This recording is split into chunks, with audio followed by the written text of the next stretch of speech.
बिस्मिल्लाहिर्रहमानिर्रहीम। अस्सलामु अलैकुम। ऑफ द स्क्रीन में खुशामदीद। सामने ग्राम, किसी भी मुल्क की प्रोफेशनल फौज का काम सरहदों की हिफाजत करना होता है। जब भी कोई फौजी अपनी ट्रेनिंग लेने जाता है तो उसे सबसे पहले ये सबक सिखाया जाता है कि तुम्हारा दुश्मन अगर तुम्हारी सरहद के 1 इंच भी अंदर आता है तो तुमने अपनी जान पर खेलकर उसे ना सिर्फ रोकना है बल्कि सबक भी सिखाना है। लेकिन हमारे पड़ोस में एक ऐसा मुल्क भी बसता है जिसमें आए रोज दूसरे ममालिक की अफवाज घुसकर उसे और उसकी अफवाज को औकात दिखाती नजर आती हैं। बात हो रही है हमारे पड़ोसी मुल्क भारत की, जिसका मीडिया आए रोज ववेला करता नजर आता है कि कभी चाइना की अफवाज भारत में घुस गई है तो कभी पाकिस्तानी अफवाज और खासकर पाकिस्तानी बॉर्डर एक्शन टीम उनकी सरहद में घुसकर उनकी फौजियों को कत्ल करती है। अब एक ब्रेकिंग न्यूज सामने आई है जिसने पूरी दुनिया के सामने भारतीय अफवाज को नंगा करके रख दिया है। और न सिर्फ पूरी दुनिया इस पर बात कर रही है बल्कि खुद भारत के अंदर से ही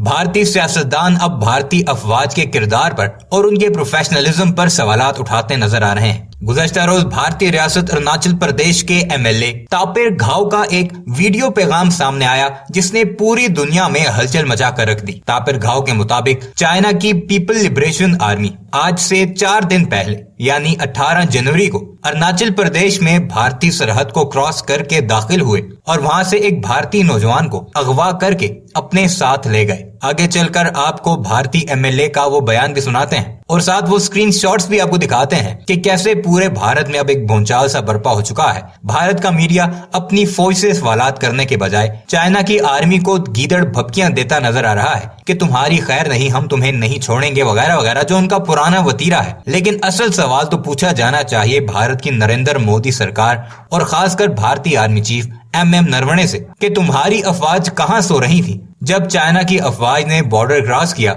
और तुम्हारे बसते बसाते गांव से एक नौजवान को उठाकर ले गए। यह है लेवल हमारे सबसे बड़े दुश्मन और पड़ोसी मुल्क भारत की फौज का कि अपने आप को दुनिया की सबसे ताकतवर और प्रोफेशनल फौज कहलाने वाले भारतीय जो अपने डिफेंस बजट में हर साल दुगना इजाफा करते नजर आते हैं जबकि उनकी आवाम भूखे मरती है। लेकिन जब भी उनका कोई भी दुश्मन मुल्क चाहे उनके मुल्क में घुसकर कार्रवाइयां कर सकता है। आइए आपको भारतीय मीडिया का रोना धोना भी दिखाते हैं और भारतीय एमएलए तापिर गाव का वो बयान भी सुनाते हैं। मगर वीडियो पर आगे बढ़ने से पहले आपसे गुजारिश है कि हमारे इस चैनल को जरूर सब्सक्राइब कीजिएगा और कमेंट सेक्शन में अपनी कीमती राय का इजहार भी जरूर कीजिएगा। तो देखिए, इस 17 साल का एक युवक जिसे चीनी सेना ने 18 जनवरी को सीमा के पास से अगवा कर लिया था। एक रिपोर्ट आपको दिखाते हैं। हमने सुना है कि मीराम ताराम 17 साल का बच्चा था और उसका दोस्त था जोंगली लाइन। तो ये दोनों जीरो एरिया के, जीरो जो है हमारा जो तूतिंग जो हमारे हेडक्वार्टर है, एडीसी हेडक्वार्टर, उसके जस्ट बगल में ही है और सियांग नदी के जस्ट उस पार में।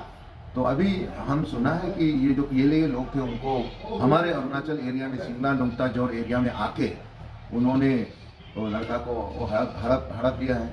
और हमने सुना है कि जो वहाँ के जिला परिषद मेंबर है पेमा लेप्ची है, उनको एक फेसबुक में देखा और उसी फेसबुक से मैंने देखा कि हमारे जो ये लड़का है उनको किडनैप किया गया है।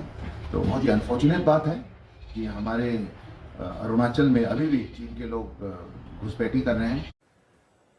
तो देखिए, इस पूरे मामले पर राजनीति भी शुरू हो गई है। कांग्रेस नेता राहुल गांधी ने इस मामले पर एक बार फिर मोदी सरकार पर निशाना साधा है। गणतंत्र दिवस से कुछ दिन पहले ट्वीट किया है और देखिए ट्वीट हम आपको दिखा रहे हैं। गणतंत्र दिवस से कुछ दिन पहले भारत के एक भाग्य विधाता का चीन ने अपहरण किया है। हम मीराम तरुण के परिवार के साथ हैं और उम्मीद नहीं छोड़ेंगे, हार नहीं मानेंगे। पीएम मोदी की चुप्पी ही उनका बयान है, उन्हें कोई फर्क नहीं पड़ता है। सीधे तौर पर प्रधानमंत्री नरेंद्र मोदी को निशाने पर लिया है राहुल गांधी ने ट्वीट करके और इस मामले पर अब राजनीति शुरू हो गई है। लेकिन अब से थोड़ी देर पहले हमारे सहयोगी नीरज राजपूत ने इस मसले से जुड़ी एक बड़ी खबर दी। उन्होंने बताया हमारे दर्शकों को, एबीपी न्यूज को, कि इस मामले में भारतीय सेना के कमांडर स्तर पर हॉटलाइन से पीएलए सेना के कमांडर स्तर पर बातचीत हुई है और पीएलए के जवाब का इंतजार किया जा रहा है।